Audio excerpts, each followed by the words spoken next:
Congress party కూడా manifesto ఎంత విచిత్రంగా ఉండదంటే మొన్న ఆయన ప్రతి మహిళకు ₹1,00,000 ఇస్తామని చెప్పాడు. ప్రతి మహిళకు. అంతమందికి ఉన్నటువంటి పిసిసి అధ్యక్షుడు ముఖ్యమంత్రి ఏమో 18 సంవత్సరాలు దాటినటువంటి ప్రతి మహిళకు 2,500 ఇస్తా అని చెప్పాడు. ఆ 2,500 ఇప్పటివరకు దిక్కులేదు. 4 నెలలు అవుతుందంటే 10,000 రావాలి. ఆ 10,000 దిక్కులేదు.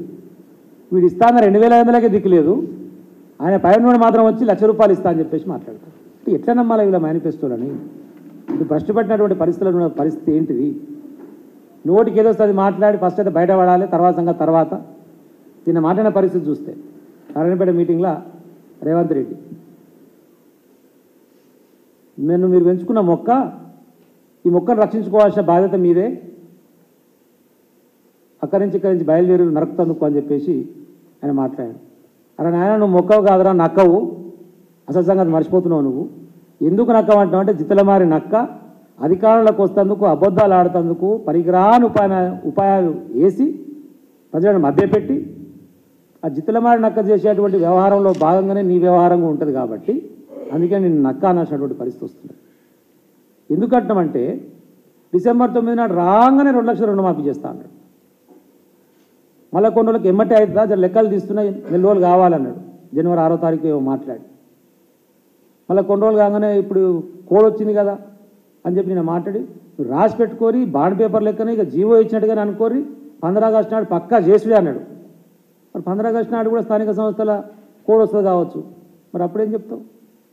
ఇవి ఇట్లా మాట మారుస్తూ ఎన్నికల సందర్భానికి అనుగుణంగా ప్రజలను మోసం చేస్తున్నావు కాబట్టి ఇగో నిన్ను నక్క అంటున్నావు. ఒకసారి మాట్లాడేమో పాలమూరు బిడ్డ, పేదోడు, ముఖ్యమంత్రి అయితే తోసుకోరా అంటాడు.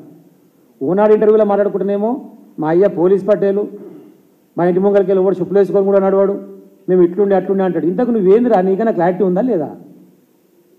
చక్కగా చెప్పిరా మీ అమ్మనాయన ఇంతకు నువ్వేందనేది? అవగాహన ఉండి మాట్లాడతావా, అవగాహన లేక మాట్లాడతావా? ఓసారేమో మా అన్న కోర్టు కానిస్టేబుల్ ఉండే మా అన్న అంటాడు, మాకు 32 ఎకరాలే ఉంది, 4 అన్నదమ్మల మంచుకుంటే మాకు 4 ఎకరాలు రాదు నా పాటికి అంటాడు. మరి 4 ఎకరాలు ఏమి, మరి ఎట్టు వచ్చినారా 100 కోట్లకు? ఎవరి బ్లాక్మెయిల్ చేసావు? జూబ్లీ సొసైటీని బ్లాక్మెయిల్ చేసి ఓ బ్లాక్మెయిల్ ఎదిగి ఇంకా బ్లాక్మెయిల్ చేస్తూ ఇప్పుడు ఇంకా ఇజ్జత్ చర్య ఏంటంటే ఇప్పుడు ఉన్నటువంటి వాళ్ళ పార్టీ నాయకులు మొత్తుకుంటుర్రు. వాళ్ళ పార్టీ నాయకులు ఆరోపణలు కూడా చేసిర్రు.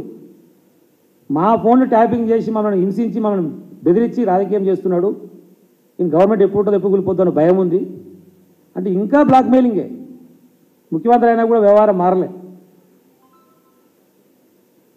ఇలాంటి పరిస్థితుల నుంచి బయటపడేయాలి. పాలమూరు బిడ్డ ముఖ్యమంత్రి కాదు, నోరాలే తెలంగాణ రాష్ట్రానికి తెలంగాణ ప్రజలు ఉన్నాడు, ఎవరైనా ముఖ్యమంత్రి కావచ్చు. కానీ దౌర్భాగ్యం ఏంటంటే ఆ పాలమూరు అనే పదాన్ని వాడుకోవడం తప్ప దానికోసం ఏదైనా చేద్దామనే ఆలోచన కూడా, కనీస జ్ఞానం కూడా నీకు లేదు. వాళ్ళ కోసం ఏదైనా ఎలగబెడదాము, ఏదైనా ప్రయత్నం చేద్దాము, ఏదైనా బాగు చేద్దాము ఆలోచన ఉండదు. బీఆర్ఎస్ వాళ్ళు 5 సీట్లు అమ్ముకుందారని మాట్లాడతారు. ఈ అమ్ముకున్నాడు కొనుక్కోడు సంస్కృతి ఉందిరా నాయన? అమ్ముకోవాలన్నా కొనుక్కోవాలన్నా నీతోనే సాధ్యమవుతుంది. ఓటుకు నోటు దొంగ నువ్వే కదా. ఇప్పుడు అమ్ముకున్నది కూడా నువ్వే.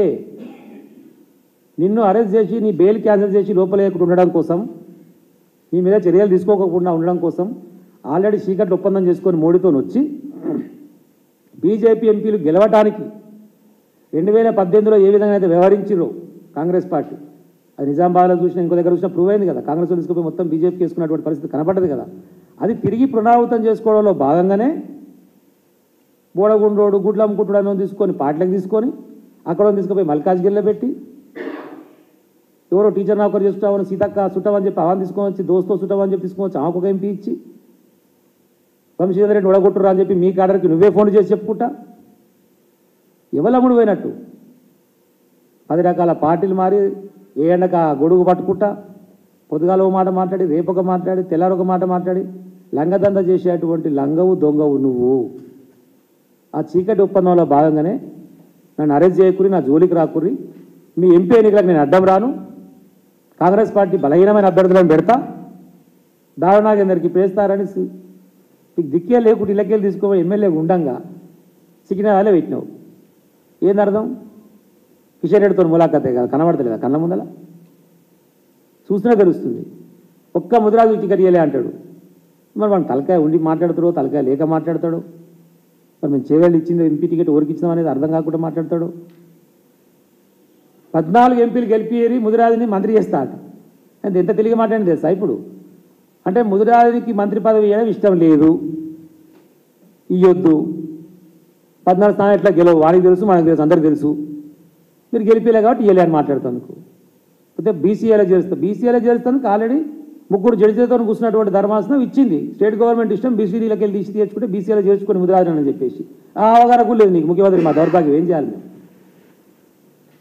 ఏదో మీటింగ్లో మాట్లాడాలి, ప్రజలను మభ్య పెట్టాలి, 2 డైలాగులు చెప్పాలి, ఆహా ఓహో అని చెప్పేసి ఆ పేడి బ్యాచ్ ముందర కూర్చోబెట్టుకొని సపాట్లు కొట్టించుకోవాలి, పోవాలి. నిజంగా నిజాయితీ ఉండి ప్రజల కోసం పని చేయాలని నేను హామీలు నెరవేర్చాలనేటువంటి తాపత్రయం కోసం పనిచేస్తాడు. 60,000 ఉద్యోగాలు ఇచ్చినాయట. ఎన్నడు వచ్చినవరా నాయన నువ్వు వచ్చిందన్నాడు, నోటిఫికేషన్ ఎప్పుడు ఇచ్చినావు, ఎగ్జామ్స్ చెప్పాయినాయి, అంతా ప్రాసెస్ అంతా కంప్లీట్ అయ్యి ఓన్లీ అపాయింట్మెంట్ లెటర్ ఇస్తేప్పుడు వచ్చేసి నేను ఇచ్చినా అని చెప్పి మాట్లాడితే ఇంతకంటే దౌర్భాగ్యమైన పరిస్థితి ఏముంటుంది? రైతులకు ఒక దిక్కు నీళ్లు రాక ఎండిపోయి ఇబ్బంది పడుతున్నారు. దాదాపు 200 మంది రైతుల వరకు ఆత్మహత్య చేసుకున్నారు.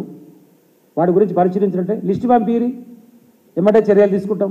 పంపించాం లిస్టు, 4 గంటలలో పోయింది, ఇప్పటివరకు లేవు చర్యలు. మాట్లాడితే అల్ప మాటలు, అవహేళన మాటలు. వాళ్ళ దగ్గరకు పోవడం కానీ, రివ్యూ చేయడం కానీ, వ్యవసాయం మీద రివ్యూ కానీ, మంత్రులు కానీ, ముఖ్యమంత్రి కానీ, కనీస అవగాహన కానీ ఏది లేకుండా మళ్ళీ నోటికి ఇష్టం వచ్చినట్టు మాట్లాడి మభ్యపెట్టే పరిస్థితి. ఒకటే సింపుల్ లాజిక్ మనం ఆలోచన చేద్దాం. వాళ్ళు మాట్లాడితే ఏమంటారు? పొద్దుగాల లేస్తే బీఆర్ఎస్ పని అయిపోయింది, కేసీఆర్ పని అయిపోయింది, ఎంపీ ఎన్నికల తర్వాత కథం అయిపోతుంది. మరి అయిపోయింది కథం అయిపోయింది దాని గురించి పొద్దుగాల లేస్తే మరి కేసీఆర్ గురించి తప్ప ఇంకో దాని గురించి ఎందుకు మాట్లాడుతుంది? మరి మనం అయిపోయింది కదా పని నీ లెక్క ప్రకారం. ఈ 4 నెలలకి వెళ్ళి ఒక్కరోజన్నా కేసీఆర్ గారి పేరు లేకుండా, బీఆర్ఎస్ పార్టీ పేరు లేకుండా ఒక్కటంటే ఒక్కటి స్టేట్మెంట్ చూపిస్తారా నాకు రేవంత్ రెడ్డి? మరి పని అయిపోయిందన్న తర్వాత ఎందుకు మాట్లాడుతున్నావు?